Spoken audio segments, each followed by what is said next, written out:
Good morning, Han Dynasty! Welcome back to your favorite news station, HCN. I'm Caitlin Anassi. And I'm Liv Murphy. Reporting live from Han China Network headquarters. As we're on the brink of destruction of our lovely Han Empire, today we're bringing you news and more updates on the current state of our downfall. You heard us right, the Empire not doing so hot. Say goodbye to our dynasty's multiple years of success, reigning from 206 BCE to 220 AD. We had a great run, Han. We made several accomplishments culturally, including the invention of paper by Kai Lun in 105 CE.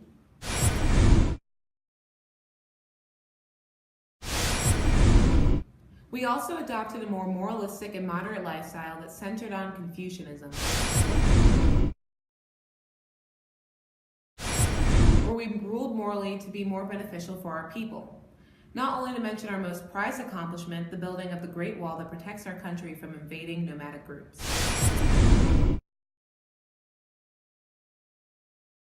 Despite our astonishing background, the Han Dynasty is quickly reaching the end of its reign. Now we bring you to Chloe, reporting live from the scene of the Yellow Turban Revolt. Thanks, Liv. I'm currently standing at the scene where the Yellow Turban Revolt takes place with two of the participators right here. So, what are your thoughts on the Yellow Turban Revolt? This has to stop. The aristocrats has been dodging taxes on us, and this is affecting us, lowering us.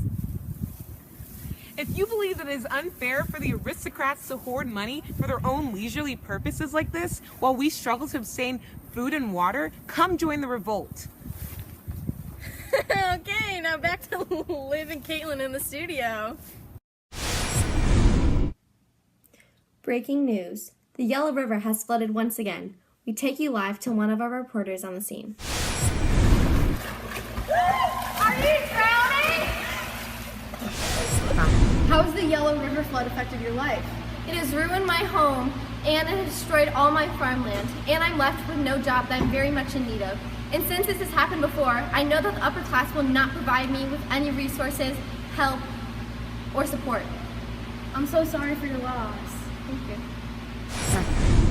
Back to the studio. Okay, now here's a word from one of our sponsors. Are you tired of riding on turtle shells, bamboo slips, or on boring old rocks? Struggle. Tired of looking around heavy pieces of literature that will make walking with books more like a workout? Worn out places, worn out faces, bright and early. Well, we got news for you. Kai Lun has invented a new platform to write on called Paper. Some of its key features include its overall lightweight and smooth finish. Did I mention the lightweight? Get your reading candles ready, China. It's about to get literate. Give your old poor bamboo logging back a break and purchase the paper at your local market today. Welcome back to HCN. For those of you who are worried about the future of our Han Dynasty, we brought you a collapse analysis, Rachel Lin, to talk about her predictions on the fate of Han China. Thanks for having me, Caitlin. It's an honor. What do you gather from the current state of our Han Dynasty?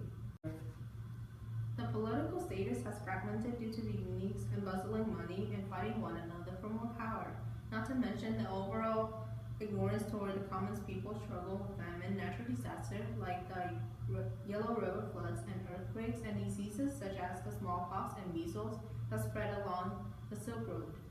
All of these subsequently sparked the Yellow Turban Revolt. Should I go on? No, that's more than enough information. From what you've gathered, what do you predict for the future of our empire? Considering the political fragmentation and socially chaotic state of the empire, I predict a war that would eventually end the Han Dynasty. Not only because of this, but also because of the overall technological advancement during the empire that could potentially enhance warfare. However, though, I feel like the Confucian ideals used both in philosophy and government will still carry on. To end our broadcast, do you find our situation similar to that of any past or current states and/or empires, and why? I see many similarities between the collapse of the Han Dynasty and the Roman Empire. Just like the Roman Empire would have been attacked by the nomadic peoples multiple times. For our dynasty, the attackers were the Xiongnu, whereas the Roman was invaded by the Germanic-speaking peoples on the frontier. Also, in both empires, the elite of the society consistently dodged taxes, which put immense amounts of economic pressure on the lower class to fill in the financial gaps, which ultimately not only led to an increase in poverty, but also triggered them to rebel. Lastly, overexpansion was a true killer of the empires, since the centralized government deteriorated and was not enough resources for everyone.